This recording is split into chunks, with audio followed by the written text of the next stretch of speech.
Welcome to Divination with your host, Louisa Brown. Get deep into divination and learn the true old ways. From crystal balls to tarot and much more, only on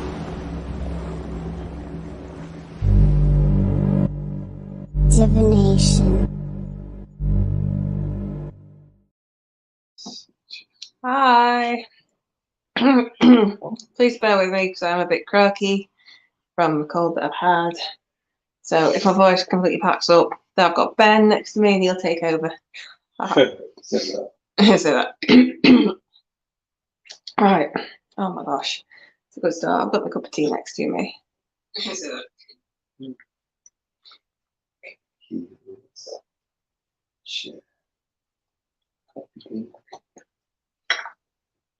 If you can hear muttering, that's Ben talking himself through sharing this.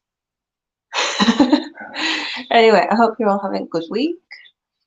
Yeah. Thursday, tomorrow's Friday. That's always good. Oh my god. Hi, what do you think of anything better? Thanks, Vaughn. I thought I was late. No, I'm just late, Jeanette. Don't worry about it. Yeah, it's like, well, the child didn't know if she wanted to go to bed before the show or after the show.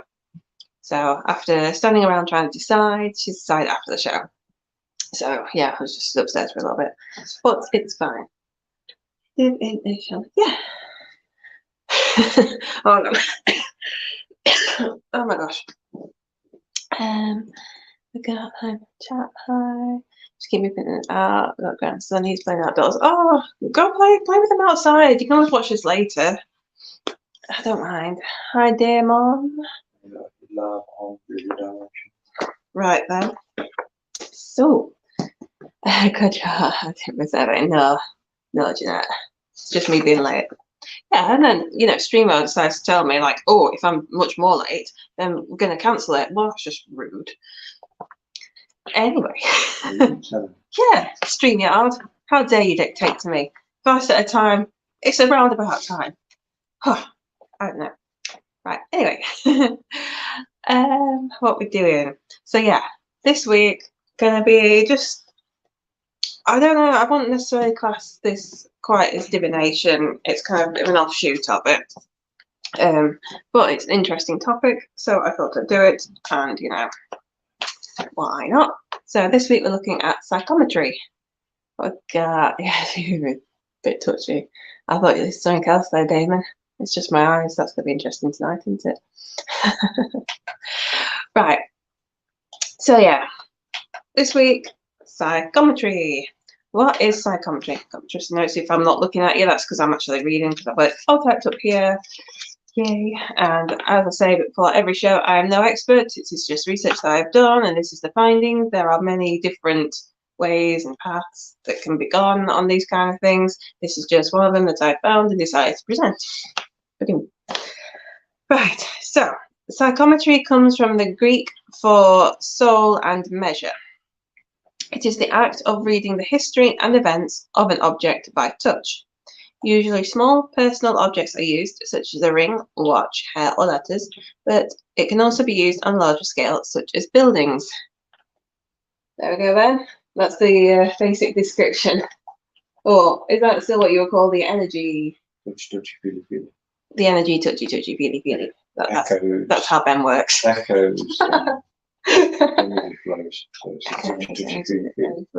Touchy, feely, feely. Okay, that's from Professor Ben.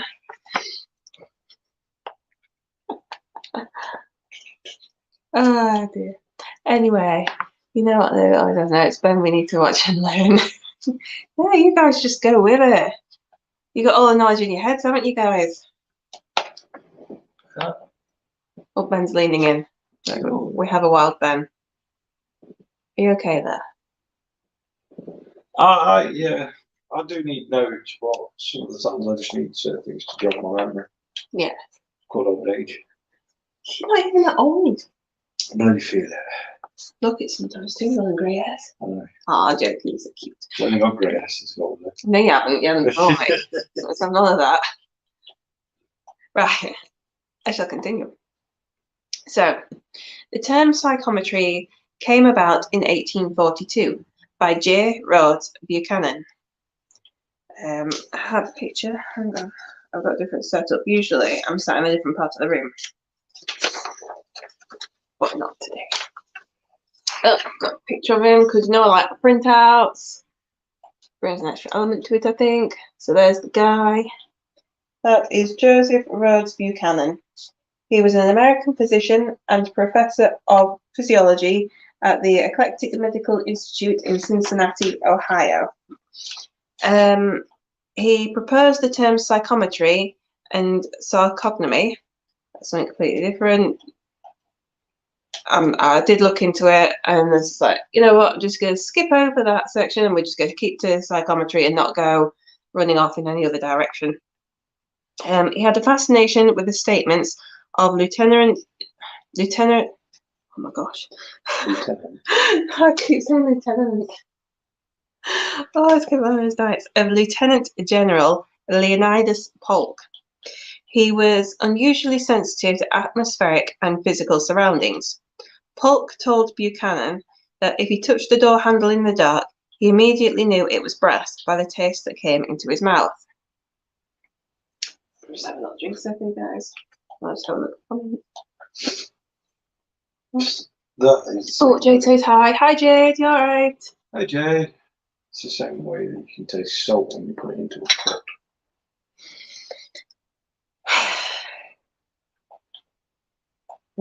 Anything else?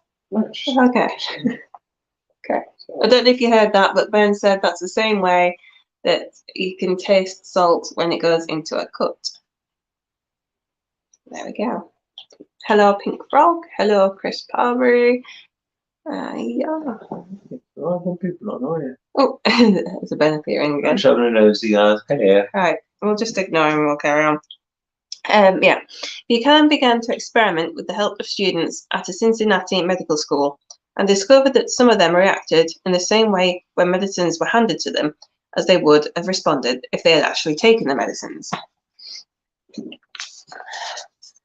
Pink frog equals colour me pinkish, different phone. Oh, hey, pinkish. Buchanan came up with a theory that all things, including the human body, give off some form of emanation that certain sensitive persons are able to perceive and interpret in their normal conscious state.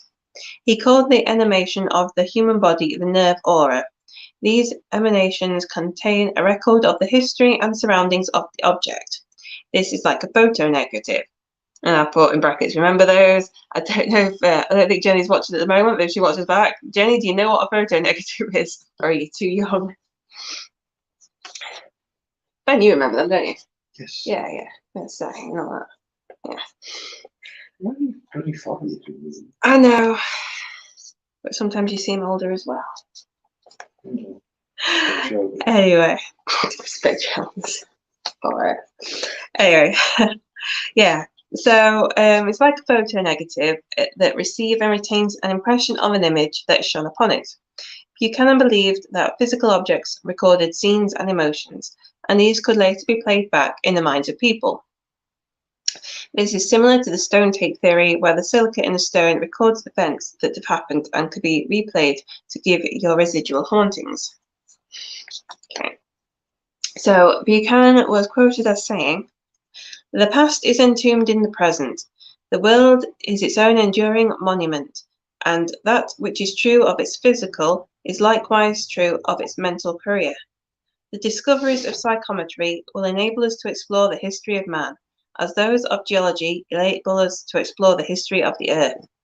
There are mental fossils for psychologists as well as mineral fossils for the geologists, and I believe that hereafter the psychologist and the geologist will go hand in hand, the one portraying the earth, its animals, and its vegetation, while the other portrays the human being who have roamed over its surface in the shadows and the darkness of primeval barbarism."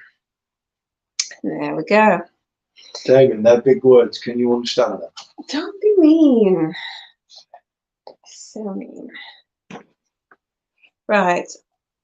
So that's one perspective on the psychometry. You've got then the Theosophists, and they're people who follow Theosophy, which was the esoteric movement founded by Helena Blavatsky, tried to explain psychometry in terms of the Akashic records. To use the Akashic records explanation for psychometry, you need to assume that the records exist outside of the normal time and space. They give access to the future as well as the past. Time, as we look at it, is only relative to us, and it is our own constraint. You have physicists and mathematicians writing papers on things such as space warps, subatomic time travel, 10-dimensional space, and alternate universes. But if you think back to the Victorian times, this is very much out there thinking. 1 second.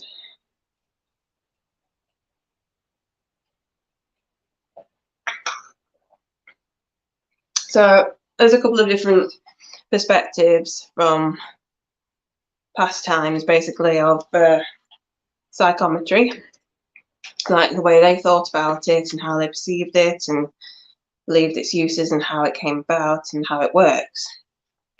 So we're going to move on next to conditions for psychometry. See, most people do this when they're in a normal state of consciousness. G.R.S. Mead, that's George Robert Stow Mead. I have a picture of him with his fine tash. There he is. Yeah, that's George Robert Stow Mead. He was an English historian, writer, editor, translator, and an influential member of the Theosophical Society, as well as the founder of the Quest Society. His scholarly works dealt mainly with the Hermetic and Gnostic religions of late antiquity. He wrote, "It would be as what? Don't distract me mid-flow. Mid-flow? Mid-flow. You wrote it. He wrote. He wrote. He wrote down at middle. Well, I didn't actually look to see which part of, England he hailed from. But, for this purpose, he's going to be Yorkshire. Right. He wrote, it would be, stop it, Ben. This is trying to be professional and whatnot. All right. It would be as well to have it understood that the method. I can see you rocking out the corner of my eye. Oh my gosh. Right. I've got something in my eye. It's all downhill now. Vaughn says she used to like doing it with Barry. Did you? Ben! Not like that. Dirty-minded boy. I know what you mean, Vaughn. You're too cute. Oh dear. It's gonna be cute. Pink frog. Yeah. Oh, it's gonna be pinkish. Gonna be pinky. Jeanette's put Ben's obviously thinking about it. Yeah, he's perked up. Right.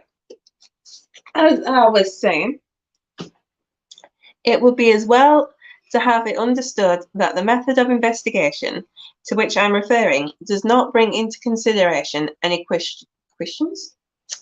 Oh dear. Any questions? I've lost where I am now. Of trance, either self-induced or mesmerically or hypnotically affected. As far as I can judge, my colleagues are to all outward seeming in quite their normal state. They go through no outward ceremonies, or internal ones for that matter, not even any outward preparation, but that of assuming a comfortable position. So there we go, he's saying that, you don't need to go into sort of any trance, any hypnotic state, just relax and be comfortable. Trance. Ben saying everyone likes a bit of trance. I don't know if you heard that. He's now got a tune in his head. This is what I deal with. You all know that anyway. Yeah. Kirsty Laxton says Ben has got one of his demons on his shoulder. Yvonne says Ben, double exclamation mark. Psychometry in development group. Love. Yeah. I know. Oh my gosh. So, some say that hypnosis, however, does seem in some cases to heighten the force of the impression received. It may help in producing the necessary receptive state of mind. Some people are so receptive that they can't even hold the item. It can have that much of an effect on them. As in, you see some people, I'll talk about it later, but they'll have an instant reaction to something depending on the energy that it holds. This can sometimes be the case if it's related to some sort of gruesome, grisly, shocking death. If the energy's been passed on to it and the person gets a sudden vision or feeling from it, might not be too nice. What are you doing, honey? You don't know. Okay, I'm playing a game. Right. The nature of psychometric perceptions. How the person receives the information comes in different forms of sensations and emotions, sounds, tastes, images. Some visions can come rapidly, some take longer to form. Now going to look at the method of a certain psychic medium, Stefan Osowecki. That might not be how you pronounce his name, but I have done. So yeah, this is the report from the Polish psychometrist. It's what he basically said regarding his own method. So we're just going to look into the method of this guy. If you look actually into him, he's actually pretty interesting. I don't know what Strandpair's doing. Yeah, it seems pretty interesting. He says, I begin by stopping all reasoning, and I throw all my inner power into perception of spiritual sensation. I then find myself in a new and special state in which I see and hear outside time and space. I seem to lose some energy. My temperature becomes febrile. That means just symptoms of a fever, in case Ben was wondering, or Damon, words. And the heart beats unequal. I am confirmed in this supposition because as soon as I cease from reasoning, something like electricity flows through my extremities for a few seconds. This lasts a moment only, and then lucidity takes possession of me.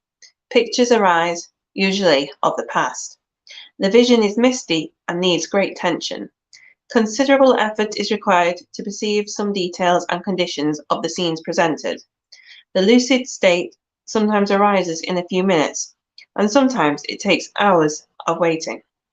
This largely depends on the surroundings, skepticism, incredulity, or even attentions too much concentrated on my person, paralysis, quick success in reading or sensation. From this, we can see that he talks about the suspension of analytical reasoning and going into a lucid state. This is similar to other forms of divination that I've spoken about. You basically need to block out the world and stop thinking. You'll also notice that he says pictures arise, usually of the past. This implies that there is also the possibility to get images of the future, which goes back to what we were saying before about time not as being as we necessarily perceive it. I thought you were going to say something. Yeah, I was going to say it. I thought you were going to say something then. You kind of went. Sometimes relative to the person's perspective, a little bit sort of. Oh, you can say what you like, honey. You can join in. I don't know. No? Okay. Right. Physical effects. There are two physiological factors mentioned by Osowecki, both of which are important. The first is a loss of energy and an increase in body temperature, along with an irregularity in heartbeat. The second is an electric energy that flows through the limbs for several seconds. You may or may not notice these things when using other forms of divination too. Basically the same feeling you get when you pay your taxes. You just feel dead and drained inside. That's not quite. You flow of electricity through your extremities. Possibly. No one will like to see how that feels. Lick a battery.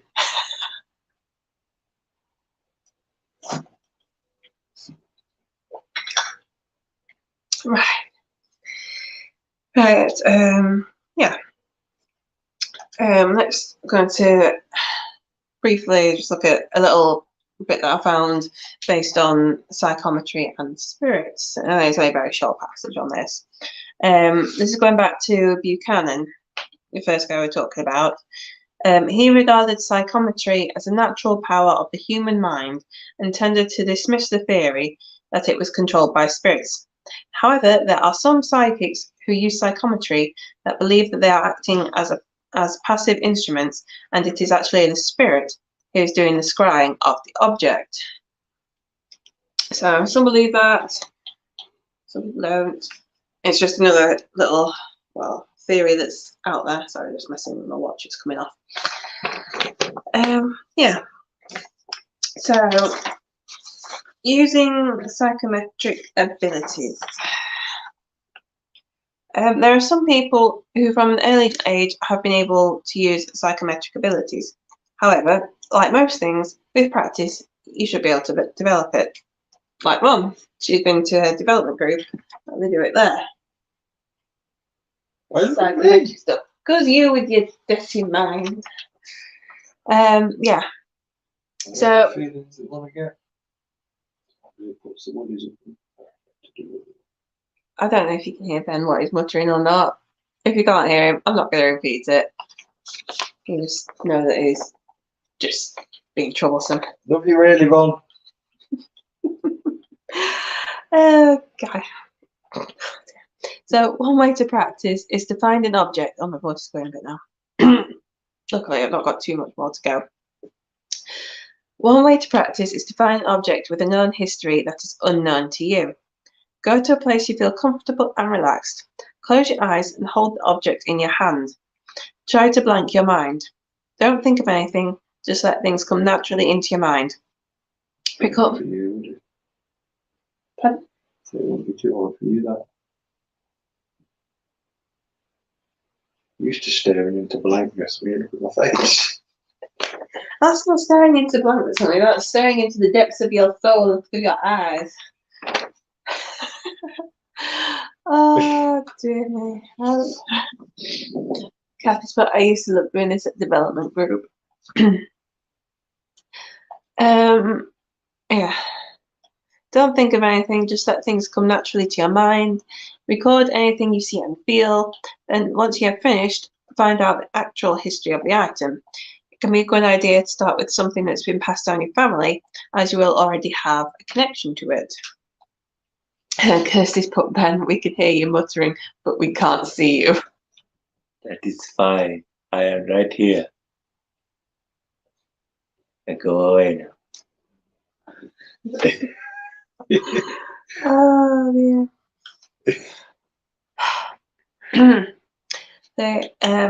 Yeah, I would say that I myself haven't practiced much with psychometry. The first time that I actually tried it was a couple of years ago when Ben gave me what he calls his BS stones, just to see if I felt anything. I'm not going to say any more about them in case he bumps into any of you and he wants to try you out. But I am going to show them to you. So into this little box.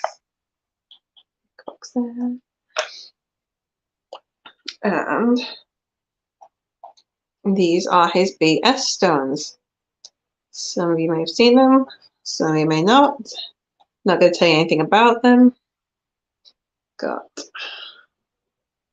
this one here. Let's try it. Have a look at it. And then we've got another one. Yeah.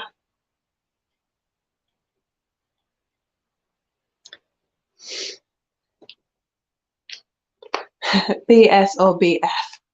BS, the first one. Sounds exactly as it's spelled. Yep. It's bull poop.